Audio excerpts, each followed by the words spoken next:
Hi everyone, thanks for coming. I'm going to talk today about exploring the Chinese DDoS threat landscape. My name is Nacho Sanmillan. I'm a security researcher at Intezer, and I'm a malware researcher and threat hunter. And I usually specialize on Linux malware, and I've done some extensive ELF file format research over the years. So the outline of this talk is going to be based on, I think, 5 different points. First, we're going to start on the overview of the Chinese state-sponsored DDoS operations.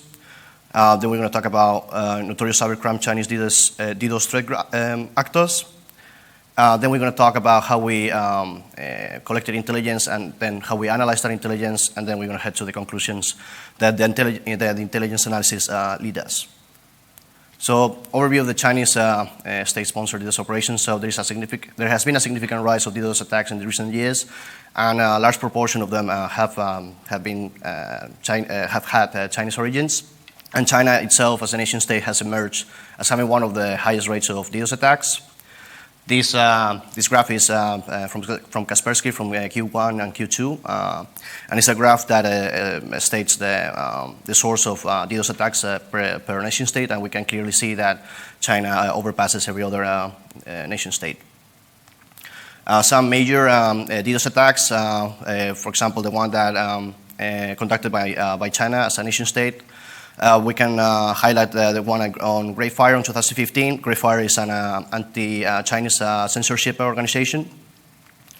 They did some report on that, and we can clearly see that most of the DDoS attacks came from China. Some other worthwhile mentions: attacks against GitHub on 2015 and 2018, mostly related to the Greyfire attacks as well. And recently, but also happened in 2015, there were also Telegram attacks. The 2019 ones seems to be influenced by the Hong Kong and Chinese tensions due to the rise of extradition bills applied by China to Hong Kong. But anyways, we can see that China is not uncommon to see DDoS attacks being deployed by China for the most part political motivated goals. However, another important fact is that there is a very prevalent DDoS ecosystem in China cybercrime. And we have seen that there is various TTPs and artifacts that overlap from different Chinese cybercrime groups. And what we have done is made a hypothesis on Chinese cybercrime insights based on technical intelligence collection. And this is a graph of some of the groups that we will be talking about. So there are numerous Chinese threat actors deploying DDoS attacks. This is not new. However, most DDoS malware have ambiguous attribution among these groups, so we don't know from which group some of the malware come from, and we don't know the hierarchy of these groups either. So it's a very ambiguous ecosystem. However, the two groups that I'm mainly going to talk about is the ones that are more active today, which is ChinaZ and Nitol.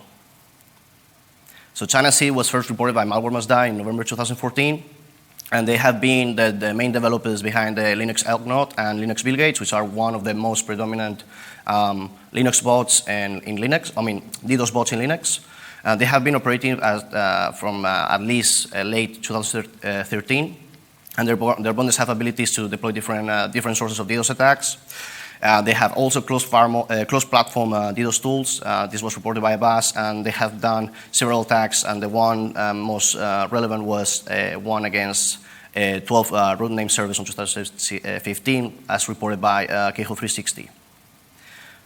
This is a timeline of some of the malware that has been attributed to this group, and this group was not actually seen as a group at some point. Like the community didn't know whether it was a group or it was a threat actor.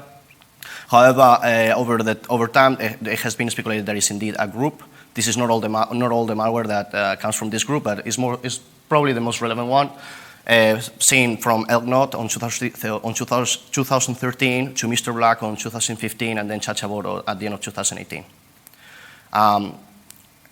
We have seen this malware being hosted together on several occasions. Like, for example, this is a panel in which we can see Linux Bill Gates and IP tables hosted together. MrBlack and ChinaZ, the first bot that was actually attributed to ChinaZ, hosted together. DDoS client, Bill Gates hosted together. But also, if we plot a co-reuse based graph We can see that malware from 2013 and 2016 have high volume of co-reuse connections. And we can see here in this graph 2 clusters. One is, again, the malware that we've seen from 2013 to 2016. They have a high common code base. And then we see another little cluster, which is ChinaZbot. And ChinaZbot basically it's been known that it's been sharing code with ElkNode, but for some reason it has a modified code base. However, we actually do the same thing, and we applied, instead of a co-reuse based graph, a string reuse based graph. We see that all of this malware becomes united.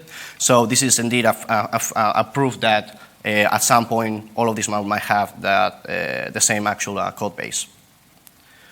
Common victims of ChinaZ have been to small to medium-sized local businesses, online gaming sites, e-commerce shops, forums.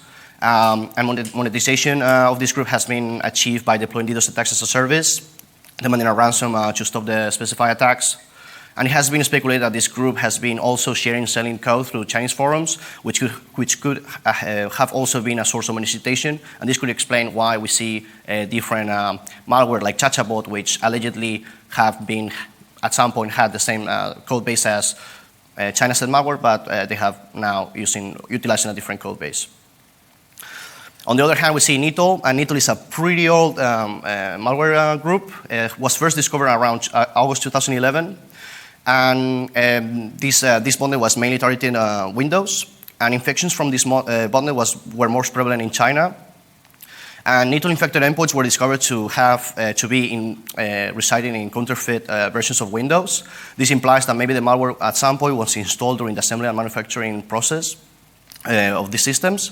On 2012, Microsoft took legal action against Nitol, and they basically sinkholed one of the most predominant DNS domains. DNS domains that Nitol was utilizing for CNC communication, which was 3322.org. And Nitol had a very particular way of operating. So basically, they did DLL hijacking, or the DLL sideloading, or whatever is called today, which basically this basically means that they will actually drop a DLL with the same name of some genuine DLL that will be always loaded by every process. This is the case also with kernel 32 and other critical DLLs. And what will happen is that they will drop a malicious version of this DLL, and every other process will load this DLL. After this DLL is dropped, there is another malware that will be unpacked, which is SurfStar, and this is a definition by Mirai, and we see that Mirai attributes it literally to Nitol. And as far as we know, this malware has not been open source, so it's mainly attributed to Nitol because of that reason. This is some dynamic analysis with Intezer, and we can see that if we run Nitol at some point, we get some SurfStar modules. Okay, so now we're going to talk about the intelligence collections, and everything started with this screenshot, and this is a screenshot of one of our honeypots. And the hit of this honeypot led us to this panel. For the ones that don't know, this is an HTTP file server, and this is the common way that Chinese threat actors host their malware and that kind of stuff. And here we see several different malware. We see that Windows binary at the beginning, a binary that is another Windows binary, but it's the actual binary of the HTTP file server, 2 Linux binaries, and a compressed archive. The 2 Linux binaries, I don't know if it's if it's clear, but the 2 Linux binary, this is some code reuse analysis by Intezer, and we can see that they are Bill Gates. And Bill Gates, as we've seen, is some known ChinaZ malware. The Windows malware is actually a modified version of GhostRat, which is also an open source, allegedly Chinese malware. And at some point, we wanted to know whether these two malwares were operated by the same actor. We reverse engineer, we saw the CNC, and they were having the same, they were communicating with the same domain, although they were communicated through different ports, but makes sense. But overall, we assumed that they were operated by the same actor. Then we have the compressed archive. This is some of the binaries they contain. At the end of the day, what it was a DDoS tool, and this DDoS tool will be able to deploy DDoS attacks and even brute force different servers and do some various of methodologies. And we saw also this series of DDoS tools hosted in Chinese Linux, in Chinese forums. We don't know whether these DDoS tools have been actually written by ChinaZ or have been actually purchased by ChinaZ or whatnot. And among all of the files from these DDoS tools, we saw that this specific script, which was the one that was used to deploy brute force attacks, and this same script was the one that we saw when we got the log in our honeypot. So we assumed that the actual intrusion in our honeypot was actually deployed with this tool. So we did also some reverse DNS lookups in order to find more servers or whatnot, and we found various servers, same name convention in the binaries, and also the same type of binaries. Also, we found another compressed archive, same thing. It was a DDoS tool for Windows. And okay, this is some of the intelligence that we collect. Obviously, I cannot share all the intelligence that we collect, but just as a quick overview, this is how it looks like from the intelligence collection perspective. And now we did the analysis of them.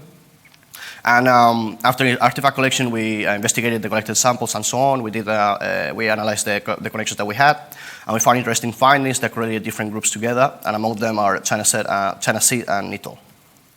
So among all the different findings we highlighted 3 things.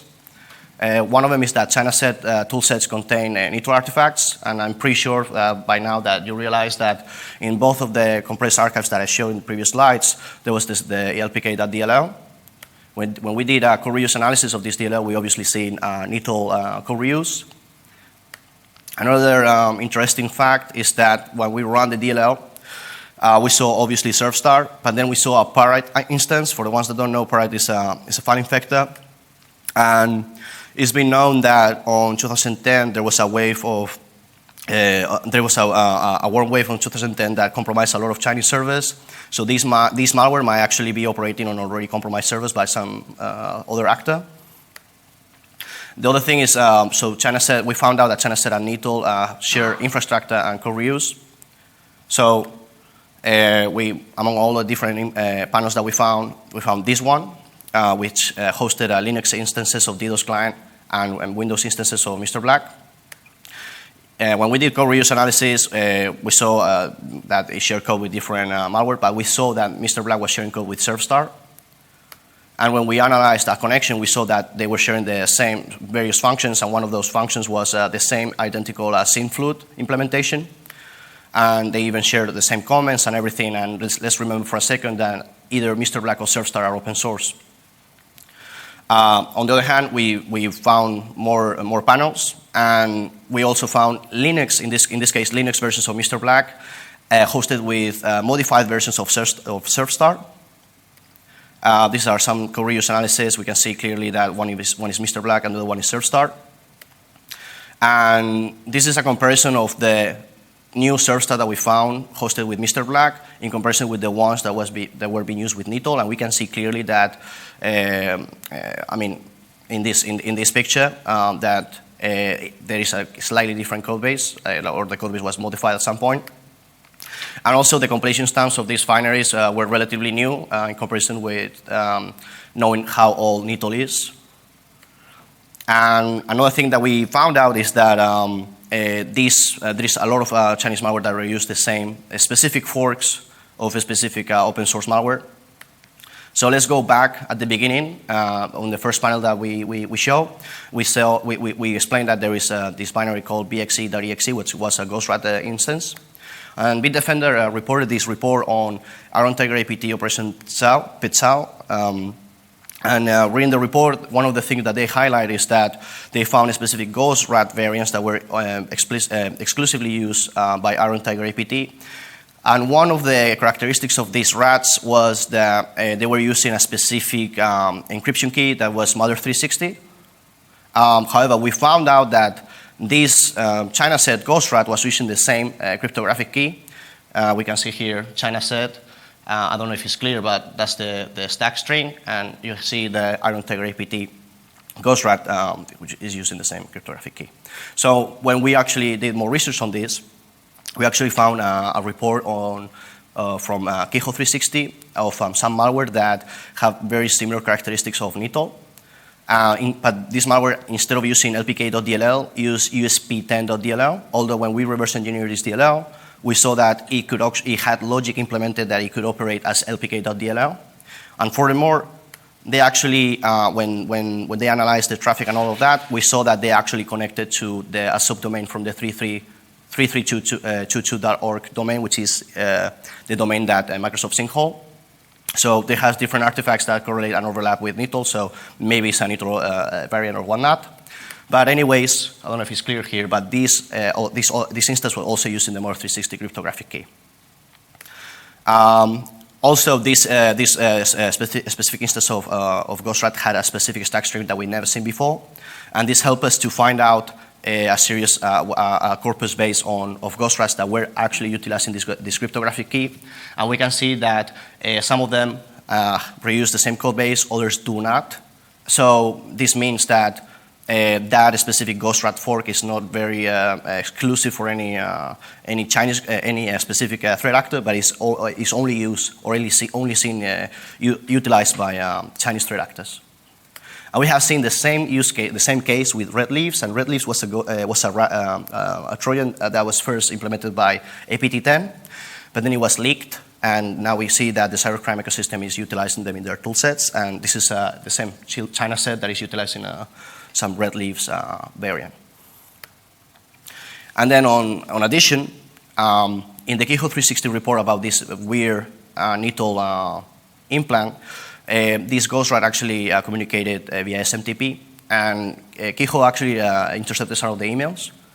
And we can see that they had the same actual logs from the intrusion script that was actually utilized, and we actually log in our honeypot. So it's crazy that over the years they have no retooling, you know. So this is some overview of the findings. So we have Nitol, ChinaZ, and Iron Tiger APT among other groups. Nitol actually, as we said, uses lpk.dll and surfstar. We've seen lpk.dll being inside DDoS tools hosted by ChinaZ. We also saw that MrBlack, the Windows version, shares code with the original surfstar instance from Nitol. And then we saw that the Linux version of MrBlack has been hosted with some modified versions of surfstar. And on the other side, we've seen that the Iron Tiger Ghostrat fork that is using this Model 360 key is being shared among Nitol and also ChinaZ. So conclusions are that some shared malware among these groups is not known to be open source as surfstar, and this suggests that these artifacts are being exclusively shared within these cybercrime communities. Adapted open source malware shared and adapted in this group seems to be based on specific modified forks from Chinese open source malware like Ghostrat and Red Leaves. Some of these forks have been seen adapted also by Chinese APTs. This is the Iron Tiger APT showcase. And toolkits to leverage DDoS attacks seems to be quite old, but still in use and maintained. And seems that most of these groups, it's not uncommon to see this type of malware being hosted and dropping some file infector like Ramnet or Parite or one of these. So we can speculate on that, and we can build the hypothesis that maybe these threat actors are operating from or compromised physical Windows servers. So based on these findings, we can state that the Chinese cybercrime, based on these findings, we can state that Chinese cybercrime-based technical intelligence can lead to attribution discrepancies due to the high volume of shared artifacts taking place in these communities. So that's it. If you have any questions, please ask. If not, that's cool as well. Thanks.